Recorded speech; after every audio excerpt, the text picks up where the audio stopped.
Assalamualaikum warahmatullahi wabarakatuh. Saya Radiatil Haira dengan BP 19 10 86 1009. Pada kesempatan kali ini, saya dari kelompok 2 dan teman-teman Lutfi Lauza dan Miftahul Huda akan menjelaskan bagaimana ruang lingkup dari komunikasi pendidikan. Yang pertama, kami akan menjelaskan apa itu dari pengertian dari komunikasi pendidikan. Yang kedua, apa saja fungsi-fungsi dari komunikasi pendidikan. Yang ketiga yaitu bagaimana ruang lingkup dari komunikasi pendidikan. Baik, saya sendiri akan menjelaskan apa itu pengertian dari komunikasi pendidikan. Komunikasi pendidikan merupakan komunikasi yang berlangsung secara timbal balik antara pihak satu dengan pihak lainnya yang mengandung unsur pembelajaran atau edukasi serta maksud dan tujuan tertentu yang diinginkan. Komunikasi pendidikan ini dilakukan oleh pendidik seperti orang tua, guru, atau mentor sebagai pendidik dan anggota sebagai peserta didik. Hal ini dilakukan secara sadar dan memiliki tujuan untuk mendidik. Sedangkan komunikasi pendidikan secara istilah adalah suatu tindakan yang memberikan kontribusi yang sangat penting dalam pemahaman praktik dan interaksi serta tindakan seluruh individu yang terlibat dalam dunia pendidikan. Jadi segala individu tersebut dapat kita simpulkan bahwa dalam komunikasi pendidikan itu terdapat proses penyampaian pesan dari komunikator kepada komunikan. Pesan yang disampaikan itu berupa materi atau ajaran atau edukasi baik secara verbal maupun nonverbal. Komunikasi ini di sini dikendalikan oleh tujuan-tujuan untuk pendidikan.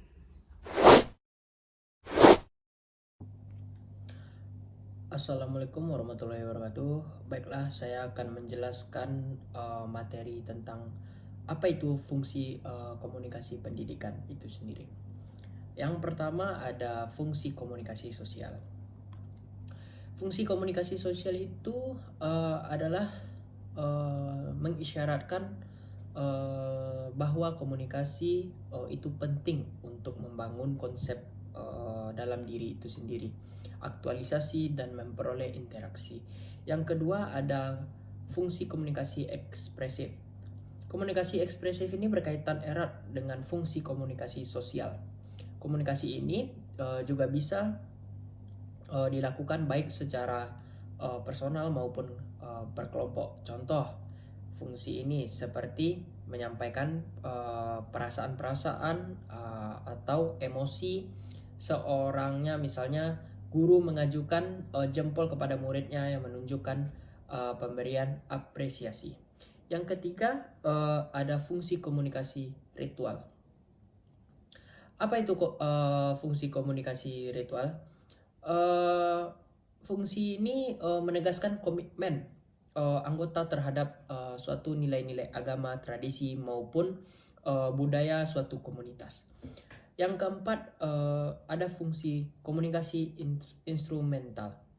Fungsi ini memiliki beberapa tujuan, yaitu untuk menginformasikan, mengajar, mendorong, mengubah sikap suatu orang, dan juga meyakinkan untuk mengubah perilaku dan juga untuk menghibur.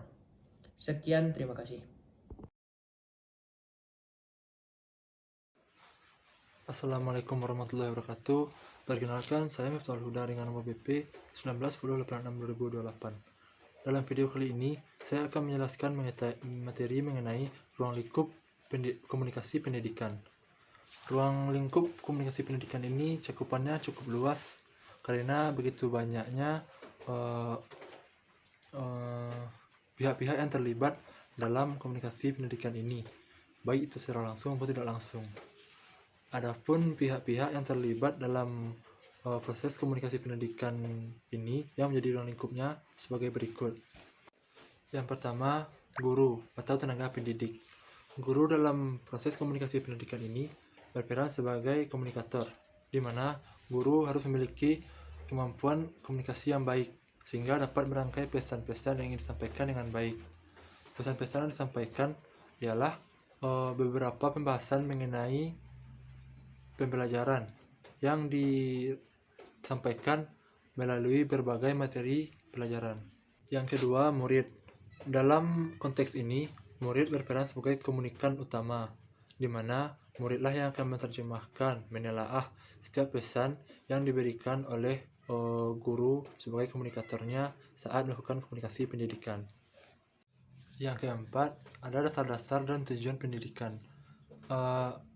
Ini maksudnya adalah landasan yang menjadi sumber dari segala kegiatan pendidikan yang dilakukan pada saat proses pembelajaran. Yang keempat, ada materi pendidikan. Materi pendidikan adalah bahan atau pengalaman, ilmu atau materi yang akan disampaikan dalam proses komunikasi pendidikan. Yang kelima, ada metode pendidikan. Metode pendidikan adalah cara yang paling tepat dilakukan untuk menyampaikan materi atau pembelajaran dengan tujuan materi tersebut dapat diterima dan disampaikan kepada mahasiswa atau peserta didik. Yang keenam, ada evaluasi pendidikan. Evaluasi pendidikan adalah cara-cara untuk mengadakan evaluasi atau penilaian terhadap kegiatan belajar dan hasil belajar yang dicapai oleh peserta didik atau murid. Yang ketujuh, ada alat atau media pendidikan. Alat atau media pendidikan adalah media atau sarana yang digunakan untuk membantu proses pembelajaran, yang dimana alat atau media ini berfungsi untuk mempermudah proses pendidikan. Yang kedelapan, ada lingkungan sekitar. Ini adalah keadaan atau kondisi yang sangat berpengaruh terhadap proses pendidikan, terhadap si pendidik ataupun si peserta didik. Sekian pemaparan materi dari saya ucapkan terima kasih. Assalamualaikum warahmatullahi wabarakatuh.